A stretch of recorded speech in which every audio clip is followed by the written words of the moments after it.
பெருமாள் முருகன் சிறுகதைகள். கருப்பனார் கிணறு. வாசிப்பது சந்தீப். உள்ளங்கைகள் வெளுத்துச் சுருக்கங்கள் விழுந்துவிட்டன. உடலில் குளிர் ஏறி நடுங்கியது. அப்பவும் நீரை விட்டு வெளியேற மனம் வரவில்லை. கிணற்றுச் சுவரில் துருத்திய பற்களாய் அங்கங்கே நீண்டிருந்த கற்களைப் பற்றியபடி குமார் முதலில் மேலேறினான். வெயிலுக்கு இதமாய் உடலைக் காட்டியபடி உட்கார்ந்து கொண்டான். உள்ளே தொடர்ந்து கொண்டிருந்த கூச்சல் மிகக் கொஞ்சமாக மேலே கேட்டது. சுரங்கம் போல் ஆழ்ந்து சென்றிருந்தது கிணறு. சத்தத்தை மேலே கொண்டு வருமளவுக்கு அகலமில்லை. அதனால்தான் யாருக்கும் தெரியாமல் வெகுநேரம் வரை இதில் குதிக்க முடிகிறது. தன்னை பின்பற்றி யாரேனும் மேலேறி வருகிறார்களா என்று குமார் அவ்வப்போது உள்ளே நோக்கினான். மேலேறும் எண்ணமே அற்றவர்கள் போல் உள்ளே கும்மாளம் நீடித்துக் கொண்டிருந்தது. அவசரப்பட்டு வந்துவிட்டோமோ என்று தோன்றியது. திரும்பவும் தானாக உள்ளே இறங்கினால் கேலிக்கு இடமாகிவிடும். முதுகில் வெயில் சுள்ளென்று உரைத்தது. நடுக்கம் குறைந்து உடல் வெம்மை கூடிவிட்டது. கோவணத்தின் ஈரம் மட்டும் உறுத்தலாயிருந்தது. உருவிப் பிழிந்து கட்டிக்கொண்டான். அப்படியே உட்கார்ந்திருக்கவோ உள்ளிறங்கவோ முடிவு செய்ய இயலாமல் தவிப்பாயிருந்தது. கல்லொன்றை எடுத்துக் குறியின்றி உள்ளே இட்டான். நெடுநேர மெளனத்தின் பின் ஏதோ ஒரு மூலையில் கல்நீருக்குள் சொருகும் சப்தம் கேட்டதாய் ஊகித்துக் கொண்டான். மனத்தின் பிடிவாதத்தை பொருட்படுத்தாமல் உள்ளே இறங்கிவிடுவது சரி என்று முடிவெடுத்த கணத்தில் முத்து மேலேறுவது தெரிந்தது. அவனைத் தொடர்ந்து மணியும் சின்னவனும். சந்தோஷத்தோடு அவர்களை வரவேற்கிற மாதிரி எழுந்து நின்று கொண்டான். 4 மணி நேரத்திற்கு மேல் உடலுக்குள் நீர் மெல்ல மெல்ல புகுந்து உண்டாக்கியிருந்த குளிர் சில நிமிடங்களிலேயே இருந்த இடம் தெரியாமல் ஓடிவிட்டது. தலையில் கூட நீர்த்துளி எதுவுமில்லை. பற்கள் வெடவெடவென்று அடித்துக்கொள்ள முத்து வெயிலில் உட்கார்ந்தான். மூவரும் நடுங்குகையில்தான் மட்டும் நடுங்காமல் தெளிவாக இருக்கும் பெருமையைக் காட்ட சிரிப்பொன்றை உதிர்த்தான் குமார். உடலைக் குறுக்கிக் கொண்டு உட்காரப் பார்த்து இயலாமல் நெளிந்து சின்னவன் சொன்னான். வெளிக்கு வருதுடா. கோவணத்தைத் தளர்த்தியபடி புழுதியைக் கிளப்பிக் கொண்டு நடந்தான் அவன். கொஞ்ச தூரத்தில் முள்மறைப்புப் பகுதிக்கு அவன் போவது தெரிந்தது. எல்லோருக்குமே அந்தச் சமயத்தில் வெளிக்கு வருவது போலிருந்தது. ஏனோ சின்னவனைத் தொடர்வதற்கு பிரியப்பட்டார்கள். ஒவ்வொருவரும் வயிற்றை நெரித்துக் கொண்டு அவனைப் பிடிக்க ஓடினார்கள். நிழலின் ஒரு பகுதியில் கோவணத்தை அவிழ்த்துத் தோளில் போட்டுக்கொண்டு உட்கார்ந்திருந்தான் சின்னவன். கொத்தும் புற்கள் நீட்டிக் கொண்டிருந்த சமதளப் பரப்பாகவும் அடர் நிழலாகவும் இருந்த இடத்தை அவன் பிடித்துக் கொண்டான். பொறாமையோடு அவனைப் பார்த்துவிட்டு சற்றே தள்ளித் தள்ளி ஆளுக்கொரு இடத்தை உருவாக்கிக் கொண்டார்கள். நிழல் அனலடித்தது. சின்னவன் மட்டும் கொஞ்சம் தள்ளியிருக்க மற்ற மூவரும் அடுப்புக்கற்களாய் முக்கூட்டுப் போட்டு உட்கார்ந்திருந்தனர்.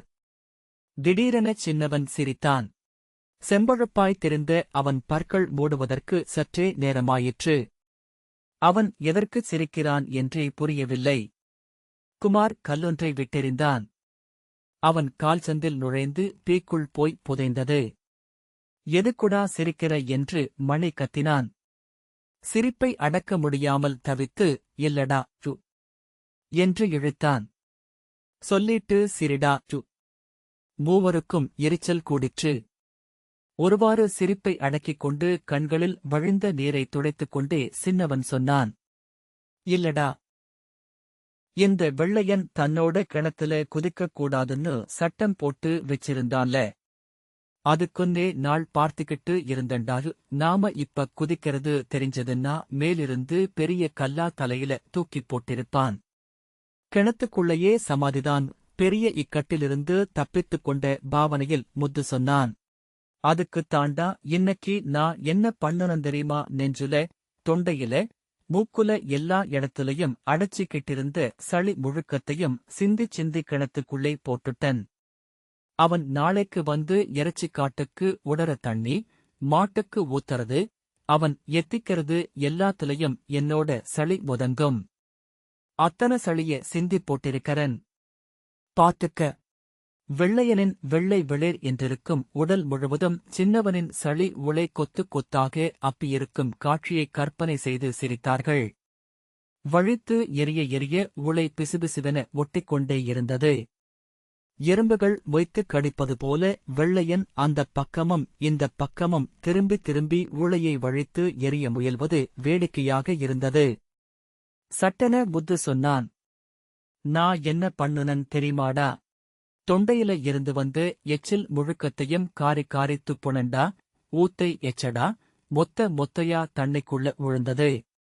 நாளைக்கு பாரு வெள்ளையன் மட்டுமில்ல, அவன் பொண்டாட்டி மேலையும் என்னோட எச்சில் நுரையா படிஞ்சு கிடக்கும். அவங்க என்ன பண்ணுனாலும் காயுமே தவிர போவாது. அவங்க மேலெல்லாம் உப்பு படிஞ்சு திட்டுத்திட்டா என்னோட எச்சில் நிக்கும்டா. கிணற்றில் குதித்துக் கொண்டிருந்த போது வெள்ளையனின் பொண்டாட்டியிடம் முத்து ஒருமுறை ஏகமாக திட்டு வாங்கியிருந்தான். அவனுடைய அம்மா அப்பாவையும் இழுத்து வைத்து அவள் ஏதேதோ கேள்வி கேட்டாள். மண்ணாங்கட்டிகளை எடுத்து இட்டுக் காட்டுக்குள் துரத்தினாள். அந்தக் கோபம் முத்துவின் மனத்தில் அப்படியே இருந்தது. எச்சில் நுரை பொறுக்குள் வெள்ளையன் மேலும் அவன் பொண்டாட்டி மேலும் படிவாய் படிந்து தோலே நிறம் மாறிப்போய்விட்டது. அவர்கள் பட்ட அவமானம் போதுமென்று தோன்றவில்லை. தன்பங்கை மணி எடுத்துச் சொன்னான். நான் மட்டும் சும்மா இருப்பனா? 4 தரம் கிணத்துத் தண்ணியில மல்லு மண்டன்.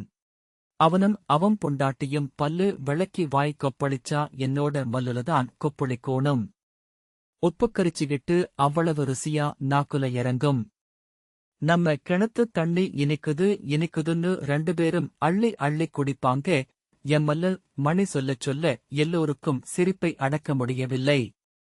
அம்மணத்தோடு எழுந்து நின்று மல்ல குடிச்ச வெள்ளையா, மல்ல குடிச்ச வெள்ளையா என்று பாடிக்கொண்டு ஆட்டம் போட்டான் சின்னவன்.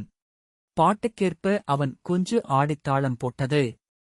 வயிற்றைக் கையில் பிடித்துக்கொண்டு திரும்ப அவனிடத்தில் உட்கார்ந்து கொண்டான். முள் மரங்களைத் தாண்டி சிரிப்பு வெளியேறி ஓடிற்று. வெள்ளையன் இதைக் கேட்டிருந்தால், அட சாமிகளா, இது உங்க கிணறுடா அப்பா, எப்ப வேணாலும் வந்து குதிச்சுக்கங்க என்ற அனுமதி வழங்கியிருப்பான். சிரிப்பில் கலந்து கொள்ள இயலாமல் உம்மென்று இருந்தான் குமார். வெள்ளையனை எல்லோரும் அவமானப்படுத்தியிருக்கும்போதுதான் மட்டும் எதுவும் செய்யாமல் வந்திருப்பது கிளறவக் குறைச்சலாகப்பட்டது. அவர்கள் கூட்டத்தில் இருந்து தன்னை விலக்கிவிடுவார்கள் என்று நினைத்தான். சளி, எச்சில், மல் என்று மனம் யோசனையில் வட்டமிட்டபோது பாக்கியிருந்த ஒன்று அவன் முன் வந்து நின்றது. சட்டென்று உற்சாகம் பெற்றவனாய், நான் செஞ்சது என்னன்னோ தெரியுமாடா என்றான். மூவரின் சிரிப்பும் சட்டென நின்றது. தான் செய்ததை அவ்வளவு எளிதில் சொல்லிவிட முடியாது என்பது போல தலையை உரிச்சாய்த்து வானத்தைப் பார்த்தான். என்னடா செஞ்ச என்று தவிப்போடு கேட்டான் முத்து. சின்னவன் கிட்டத்தட்ட நகர்ந்தபடி குமாருக்கு அருகிலேயே வந்துவிட்டான். மூவரையும் பார்த்து ஒரு பெருமிதப் புன்னகை பூத்து தலையை அசைத்தான். கிணத்துத் தண்ணிக்குள்ளே பீப்பேண்டண்டாகு அவன் சொன்னதைக் கேட்டு யாருக்கும் சிரிப்பு வரவில்லை. அதிர்ந்து முகம் உறைய ஒருவர் பார்த்துக் கொண்டார்கள். அவர்களை அதிர வைத்துவிட்ட பெருமை குமாருக்கு பிடிபடவில்லை. திருதிருன்னு முழிக்காதீங்கடா.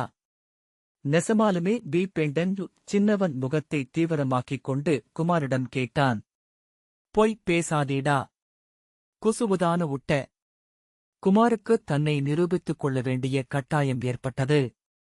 கோபத்தோடு சட்டென கால்களை பின்னுக்கு நகர்த்திக் காட்டினான். பாருங்கடா, இவ்வளவு நேரம் உட்கார்ந்திருந்தனே, துளி பீப்பேண்டிருக்கறனா? மல்லுதான் வந்திருக்குது. பீ பூரா கிணத்துக்குள்ளதான் இருக்குது. குமார் காட்டிய இடத்தில் சிறிதாக ஈரம் இருந்தது. அதைக் குச்சியால் குத்தி நோண்டி எடுத்தான். அப்பவும் அவர்களுக்கு சந்தேகம் தீரவில்லை. எங்க கூடத்தானடா இருந்த? எப்படி பீப்பேண்ட? மணி அவனை மடக்கினான். இந்த கிடுக்கிப் பிடியில் சிறிது தடுமாற்றம் உண்டானாலும் குமார் சட்டெனச் சமாளித்துக் கொண்டான். எத்தனையோ தருணங்களை கிணறு வழங்குகிறது. அதிலொன்றை பிடித்துக் காட்டுவது அத்தனை சிரமமில்லை. நம்பிக்கை உண்டாவதற்கான அனைத்து அம்சங்களையும் பின்னிச் சேர்த்து குமார் அந்த தருணத்தை எடுத்துக் காட்ட முயன்றான். தொடர விளையாட்டு போட்டமல்லடா. அப்ப ஒரு ஆட்டத்துல ரொம்ப ஆழத்துக்குப் போய்ச் சேர்த்துக்குள்ள உட்கார்ந்துக்கிட்டேன். சேறு லேசா கலங்கினாலும் தெளிவாகத்தான் இருந்திச்சு. அவசரமா வந்துதா? அங்கேயே இருந்து வச்சு சேத்த கொஞ்சம் அள்ளிப் போட்டு மூடிட்டு வந்துட்டன். வெள்ளையன் நாளைக்கு குடிக்கப் போறது எம்பி கரைஞ்ச தண்ணீடாரு. குமார் மட்டும் கேக்கென்று சிரித்தான். இயல்பான சிரிப்பாயில்லை. அவன் சிரிப்பில் பிறர் யாரும் கலக்கவுமில்லை. 3 பேரும் சேர்ந்து கொண்டு தன்னை தப்பச் செய்தவனாக்கப் பார்க்கிறார்கள் என்று தோன்றியது. சின்னவன் மேலும் ஒரு சந்தேகத்தை கிளப்பினான். நீ சேர்த்த அள்ளிப் போட்டு மூடற வரைக்கும் பீ இருந்துதா தண்ணியிலே உடனே கரைஞ்சிருக்குமேடாரு. அடப்போடா, உன்னாட்டம் தொரத்துரன்னு எருவி வெப்பன்னு நினைச்சியா? எம் பியி கல்லாட்டம் இருக்கும்டா. எடுத்து இட்டா மண்ட உடஞ்சு போயிரும் தெரிஞ்சுக்க. குமார் கொடுத்த பதிலடி சின்னவனை சரியாகப் போய்த் தாக்கியது. குமார் கிணற்று நீருக்குள் பேண்டு வைத்ததை 3 பேரும் நம்பிவிட்ட மாதிரிதான் தோன்றியது. கோவணத்தை தளர்த்திக் கட்டிக்கொண்டு முத்து சொன்னான். என்ன இருந்தாலும் தண்ணிக்குள்ள பேண்டு வெக்கக்கூடாது. ஆமா, சளியச் சிந்தலாம், எச்சியத் துப்பலாம், மல்லலாம், குசுவுக்கூட விடலாம். ஆனா பேழக்கூடாதா? குமாரின் குரல் கேலியாகக் கேட்டது. சின்னவன் பெரிய மனிதனைப் போல பதில் சொன்னான். ஆமாண்டா, குசுவுக்கூட விடலாம், பேழக்கூடாதுடா. அது சாமி குத்தம். சாமி குத்தத்தக் கண்டிட்ட மயிரில இருந்து வந்த சாமி குத்தம். கோபத்தோடு குமார் கத்தினான். உங்கம்மாகிட்ட போயிச் சொல்லிப் பாரு. உனக்கு பூச கிடைக்கும் சொல்லிக்கொண்டே சின்னவன் உழவு தடங்களை சிதைத்துக் கொண்டு முன்னால் ஓடினான். பூச கிடைக்கும்டா பூச, பூச நல்லா வாங்கித் தின்னு. உரக்கச் சொல்லிக் கொண்டு முத்துவும் மணியும் அவன் பின்னால் ஓடினார்கள். வேண்டுமென்றே அவர்கள் தன்னை ஒதுக்குவதாய்த் தோன்றிற்று. அவர்களால் செய்ய முடியாததை அவன் செய்துவிட்டதால் வந்த பொறாமை என்று சமாதானம் சொல்லிக் கொண்டான். வெள்ளையன் எம் பிய திம்பாண்டா சு என்று பற்களைக் கடித்துக் கொண்டு கத்தினான். அதோடு சேர்த்து இன்னும் சத்தமாக நீங்களுந்தாண்டா என்றான். அவர்கள் கண்ணுக்கு மறையும் வரை பார்த்துக் கொண்டிருந்துவிட்டு மீண்டும் உட்கார்ந்தான். 3 பேய்க்குட்டான்கள் அவன் முன்னால் உட்கார்ந்திருந்தன. அடர் இருள் பரவி பூச்சிகள் மொய்க்கும் முன்னிரவு பொழுதில் தெருக்களைக் கடந்து வீட்டை நோக்கி அவன் வந்தான். வீட்டுக்கு வருவதற்கு அவனுக்கு பிரியமே இல்லை. இருள் கொடுத்து அச்சமும் விளையாட்டு நண்பர்கள் எவரும் இல்லாமையும்தான் அவனை வீட்டை நோக்கி விரட்டின. உறக்கத்திற்கோ உணவிற்கோ அவனுக்கு வீடு தேவையாயிருக்கவில்லை. அச்சத்திலிருந்து பாதுகாப்பு பெறுவதற்கான இடமாக மட்டுமே வீட்டை அவன் உணர்ந்தான். சுவர்கள் தெருங்கி நகர்ந்து அவன் உடலை நோக்கி வருவதாக கனவு காணும் பொழுதுகளில் எந்தப் பாதுகாப்பும் அற்றதாக வீடு தோன்றியது. ஆனால் வேறு வழியில்லை. வீட்டை நோக்கிச் செல்வதைத் தவிர. அன்றைக்கு வீடு நிசப்தம் கொண்டிருந்தது. தம்பி தங்கைகளின் அரவம் சிறிதும் இல்லை. வழக்கமாக அந்நேரத்திற்கு புகைந்தெறியும் அடுப்பு இருளால் மூடப்பட்டிருந்தது. மண்விளக்கின் சிறு சுடர் மட்டும் உள்ளே தெரிந்தது. தயக்கத்தோடு எப்போதும்போல் அம்மா சு என்று குரல் கொடுத்தான். குரல் தாங்கவியலாத நடுக்கம் கொண்டிருந்தது. கனத்த இருளை சட்டென சிதறடித்து வாடா நாயே சு என்று கத்திக்கொண்டே அம்மா ஓடிவந்து அவன் மயிரைக் கொத்தாகப் பற்றினாள். வெட்டப்படாமல் அடர்ந்திருந்த மயிர்கற்றைகள் அவள் கையில் வாகாகச் சிக்கிக் கொண்டன. வலியை விடவும் எதற்கு இந்த வரவேற்பு என்பதை அறிவதிலேயே அவனுக்கு கவனமிருந்தது. கழுதக்கூட நேரத்துக்கே வீட்டுக்கு வந்திருது. இவன் வர்ற நேரத்தாப்பாரு உந்தித் தள்ளினாள். தாழ்வாக இருந்த ஓலைக்கூரையில் நெற்றி முட்டிக்கொள்ள கீழே விழுந்தான். நிலாக்கால இரவுகளில் இன்னும் தாமதித்துக் கூட அவன் வீட்டுக்கு வருவதுண்டு. ஆகஸ்ட் வரவேற்பு நேரம் கழித்து வந்ததற்கில்லை. எழ மனமின்றி அப்படியே கிடந்தான். ஊர்த்தூமைய வாங்கி ஊட்டுக்குக் கொண்டாரதே உனக்கு வேலையா போச்சு. கிடந்தவனை எட்டி உதைத்தாள். கத்த வேண்டும் என்று தோன்றவில்லை. அனிச்சையாக உடம்பைச் சுருக்கிக் கொண்டான். படல் கதவோரம் விழுந்து அம்மா விசும்பி அழுதாள். என்ன செய்வதென்று தெரியாமல் எழுந்து உட்கார்ந்தபடியே இருந்தான். உள்ளே பிள்ளைகள் படுத்திருப்பது மங்கலாய்த் தெரிந்தது. தூங்குகிறார்களா, தூங்குவது போல் பயந்து கண்களை மூடிப் படுத்திருக்கிறார்களா என்பதை ஊகிக்க முடியவில்லை. வாசலின் ஒரு மூலையிலிருந்து திடீரென எழுந்து பயமுறுத்திற்று பாட்டியின் குரல். காட்டல மேட்டல பேழுவாங்க, ஒதுக்குப்புறமா உட்காருவாங்க. நாம கண்டிருக்கரம். கிணத்துக்குள்ள போய் பேண்டிருக்கறானே. இந்த கண்காட்சிய எங்கனா கண்டிருக்கறமா? விளங்கிவிட்டது. மூவரில் எவனோ தெரியவில்லை. வந்து நன்றாக ஊதிவிட்டு போயிருக்கிறான். அறியா பையன். நம்ம கைக்குள்ள காலுக்குள்ள உழுந்து கிடந்து கைவேலையை எடுத்துச் செய்யும்பாங்க. இந்த கழுசட காத்தாலே கிழக்க வெளுக்கப் போனா ராத்திரி ஊரடங்கித்தான வீட்டுக்கு வருது. இவனையும் ஒரு பையனோ பெத்து வெச்சிருக்கறவளச் சொல்லோனும். அம்மா ஆங்காரத்தோடு ஓடி வந்து அவன் மேலெங்கும் இன்ன இடம் என்றில்லாமல் கை வலிக்க மாறி மாறி அடித்தாள். துணி துவைத்து துவைத்து காய்பேறிப் போன கை வலுவாக வந்து விழுந்தது. உடலை புரட்டி புரட்டிக் கொடுத்தான்.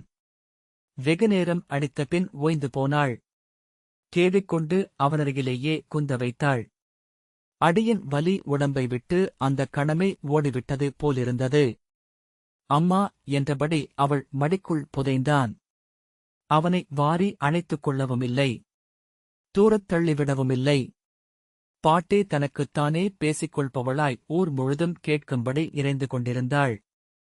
அவன் கிணற்றுக்குள் பேண்ட விஷயம் ஊர் முழுவதும் தெரிந்திருந்தது. சாயங்காலத்திலிருந்தே பரபரப்பாக பேசப்பட்டு அவன் தேடப்பட்டிருக்கிறான். வீட்டு முன்னால் வந்து நின்று வெள்ளையன் வெகுநேரம் சத்தம் போட்டுவிட்டு போயிருக்கிறான். திருட்டுத்தனமாய் கிணற்றில் குதித்ததைப் பற்றி இப்போது பேசவில்லை. அந்த கிணற்று நீர் என்பது கருப்பனார் சாமி. அந்நீருக்குள் பீ பேழ்பவன் புழுத்துப் போய்த்தான் சாவான். விடிய விடிய நீர் முழுவதையும் இறைத்து கிணற்றை சுத்தப்படுத்தியாக வேண்டும். காட்டு கருப்பனார் சாமி வேட்டைக்குப் போய்விட்டு தாகத்திற்கு நீரருந்தும் கிணறு அது. வீநீரை வாயில் வைக்காமல் கருப்பனார் சாமி இரவெல்லாம் கிணற்றைச் சுற்றித் தாகத்தால் அலறுவார். அதன் அலறல் ஊர் முழுக்கத் தண்ணீர் பஞ்சத்தைக் கொண்டு வரும். கிணற்று நீர் முழுவதையும் வெளியேற்றிவிட்டு கருப்பனாரை சமாதானப்படுத்த இரட்டைப் பொங்கல் வைத்து இரட்டைக் கிடா வெட்டிப் பலி கொடுத்தாக வேண்டும். எல்லாச் செலவுகளையும் ஏற்றுக்கொள்ள வேண்டும். இன்னும் என்னென்னவோ சொல்லி அவன் எச்சரித்துவிட்டு போயிருக்கிறான். ஊரார் கையில் காலில் விழுந்து மாப்புக் கொடுக்கோனின் சாமி என்று கேட்டுவர அப்பன் போயிருந்தார். பாட்டி இப்படிச் சொல்லி முடித்தாள். தண்ணியில் புழங்கற பயலுக்கு தண்ணிய பத்தி தெரிய வேண்டாம். அப்பங்காரன் வந்து தோல உரிச்சி உப்புக்கண்டம் போடட்டும். உடல் முழுக்க கட்டிவிட்டார் போலிருந்தது. காடு மேடுகளில் திரிந்த பகல் பொழுதில் இருந்த உடம்பு இதுவில்லை. சோர்ந்து சுருண்டு கொண்டான். கிணற்றுக்குள் பீ பேண்டது ஊருக்கு உண்மையாகிவிட்டது. சேற்றை அள்ளிப்போட்டு மறைத்துவிட்டு வந்த அது நொதித்து எந்த நேரத்திலும் வெளியே வரலாம். நீர்ப்பரப்பின் எல்லா பக்கங்களிலும் அதன் துகள்கள் பரவலாம். மேற்பரப்பை மூடிக்கொண்டிருக்கும் பாசிகள் நிறம் மாறி பீ அடைகள் ஆகும். கிணறு முழுக்கவும் பூ பூத்தது போல மஞ்சள் மஞ்சளாய் பீ. கிணற்றருகில் வந்து யார் யாரோ எட்டிப் பார்க்கிறார்கள். எல்லோரும் மூக்கைப் பிடித்துக் கொண்டு திரும்பி ஓடுகிறார்கள். இறுதியாக கருப்பனார் வருகிறார். தாகத்தில் அவர் நாக்கு வெகுநீளம் வெளித்தள்ளியிருந்தது. தாகத்தால் வெளித்தள்ளிய நாக்கு திரும்ப உள்ளே போகவே இல்லை. தொண்டை வறள கிணற்று மேட்டில் விழுந்து கிடக்கிறார். யாருக்கும் அவர் அருகில் போகத் துணிவில்லை. ரத்தம் குடு ரத்தம் குடு என்று கத்துகிறார்கள். அப்பன் அந்தப் பக்கமும் இந்தப் பக்கமும் அலைகிறார். கை எடுத்துக் கும்பிடுகிறார். காலில் விழுகிறார். கால்கள் பின்வாங்கிப் போகின்றன. அவர் குரல் மட்டும் அந்தரத்தில் ஒலித்துக் கொண்டிருக்கிறது. பதில் குரலாக சிறு சத்தமும் இல்லை. கருப்பனாரின் உயிரோலமும் அப்பனின் கதறலும் கலந்து வருகின்றன. வான்வெளி முழுக்க இதே குரல்கள்தான். அப்பனின் கையில் அவன் தலை சிக்கியிருக்கிறது. விடுவித்துக் கொள்ளப் பார்க்கிறான். அப்பன் பிடியில் இளகலில்லை. அவனை இழுத்துச் செல்கிறார். கருப்பனாருக்கு முன்னால் நிறுத்தி இந்தா ரத்தம் என்று கையை ஓங்குகிறார். எங்கிருந்தோ திடீரென அவர் கைக்கு பெரிய கத்தி வந்து சேர்கிறது. அதை அவர் இறக்க அவன் கத்துகிறான். ஐயோ! வாசலிலேயே படுத்துக் கிடந்தான். மேலெல்லாம் வியர்வை. இருள் சுவர்போல் நின்று காற்றைத் தடுத்துக் கொண்டிருந்தது. வீட்டுக் கதவு திறந்தே இருந்தது. வயிற்றில் ஒன்றுமில்லாமல் சுருட்டி இழுத்தது. எப்படியோ எழுந்து உட்கார்ந்தான்.